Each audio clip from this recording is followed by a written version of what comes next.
If you feel there's more to life than iPhones and iPads and mindless consumerism, if you're open to receiving information in all forms in any number of ways, if organized religion, organized political movements, and any kind of collectivism doesn't just quite cut it for you, if you engage in critical thinking, if you think for yourself, if you have peace and love in your heart and Jack Daniels in your bloodstream, if you believe that seriousness is a disease, if you're curious, then come, let us go on a journey together as we explore the outer limits of inner truth.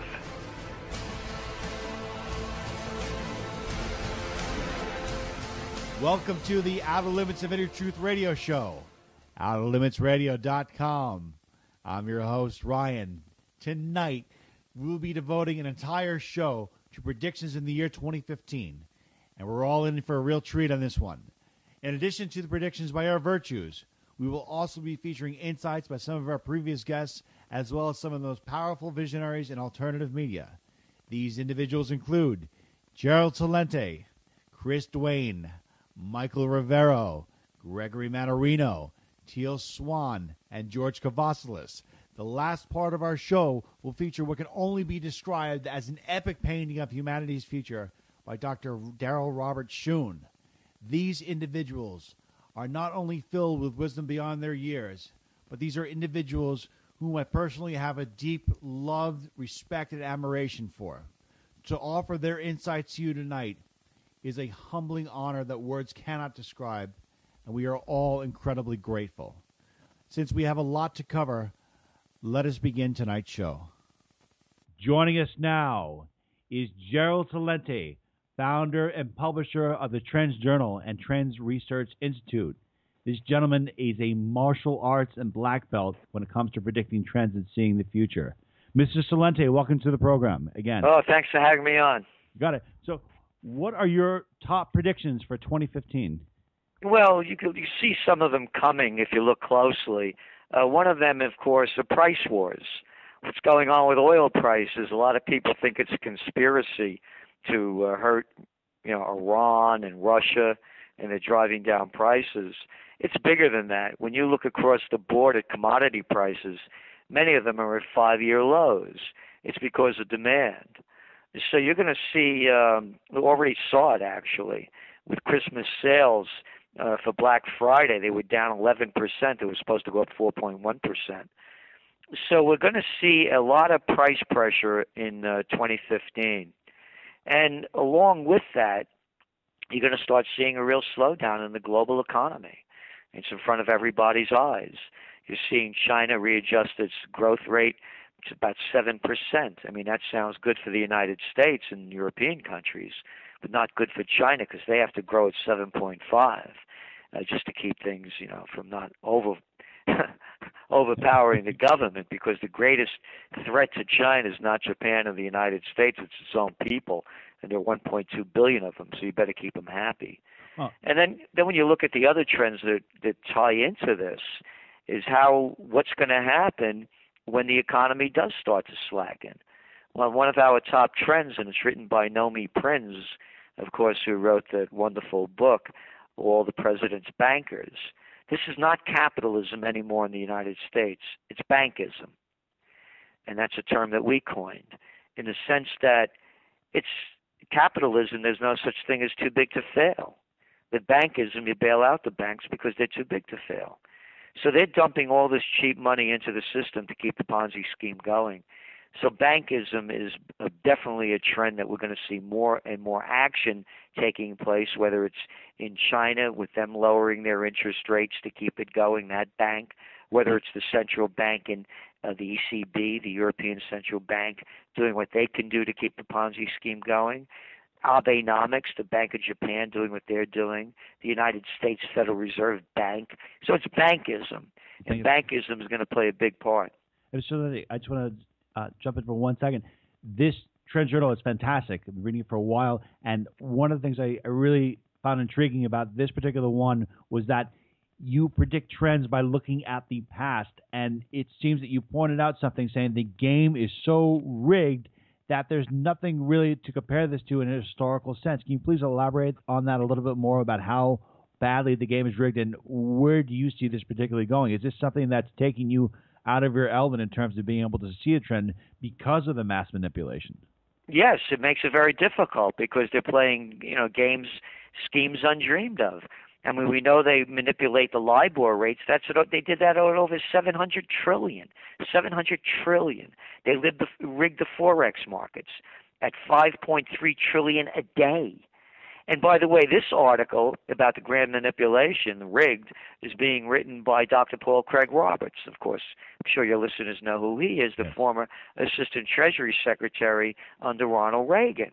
And he points out how everything is rigged, whether the gold prices are being rigged, whether the stock markets are being rigged, and he shows the rigging going on.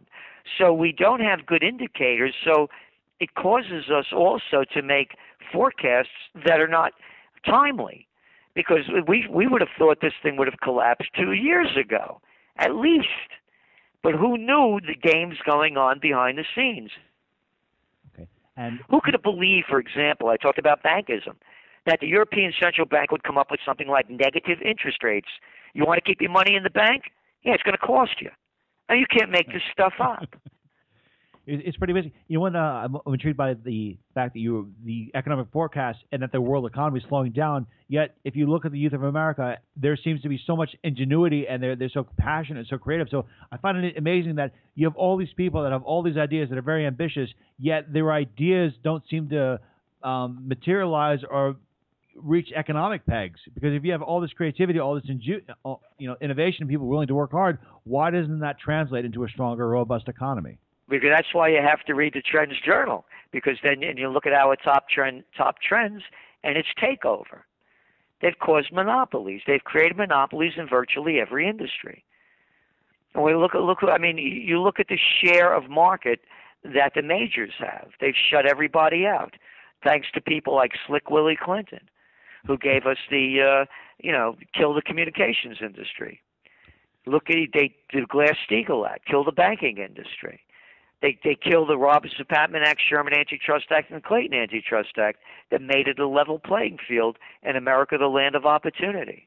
So these things have to be restored so that the people with the entrepreneurial spirit and the creative intelligence can do what they need to do to try to create a better future.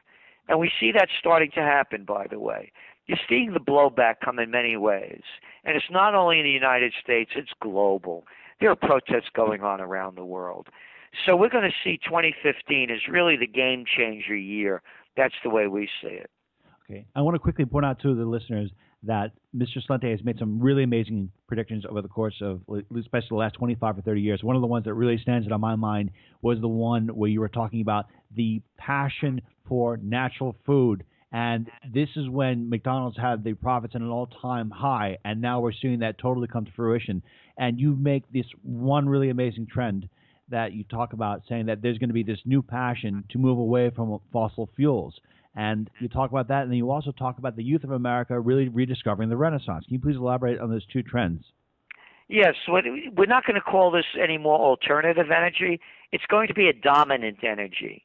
Just like at one time, there was the Iceman before refrigeration. And now refrigeration was an alternative to ice. It's not an alternative anymore. Ice is gone.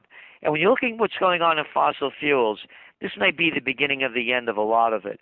And what we did, we have our science editor, Ben Davis, who's written a very elaborate piece on the breakthrough energies beyond wind, solar, geothermal, or biofuel. That's going to be really shaping the future. And not only shaping the future in terms of new dominant energies, but also changing the geopolitical landscape. Because all of a sudden, who cares about the Mideast? For example, you think the United States would have invaded Iraq or Libya, destroyed Libya, if their major export was broccoli? Probably not. So that's one of the big trends, and he identifies where the opportunities for investment are. And retro. The millennium generation is one of the first generations that doesn't have nostalgia to look back at as they grow older. So they're going to be looking back now to find the future. It's called a renaissance. That's what happened after the Black Plague in Europe. 60% of the people died. They went back. They went into the past. Alla Romana e alla Antica, in the manner of the Romans and the ancients, to describe the quality of their work. And we believe the millennials are going to be on the cutting edge of a new renaissance in 2015. Mr. Gerald Celente, cannot tell you how much we appreciate your time. And to learn more about Gerald, you have to go to his website, TrendsResearch.com. If you're a CEO and you're not subscribing to this magazine, you're going through life and business blind. I'm telling you, it is the most comprehensive, most thorough magazine you can get out there that will really see the trends that are happening in the business and social societal trends. Mr. Celente, thank you so much. Well, thank you for having me, and all the best for a prosperous and healthy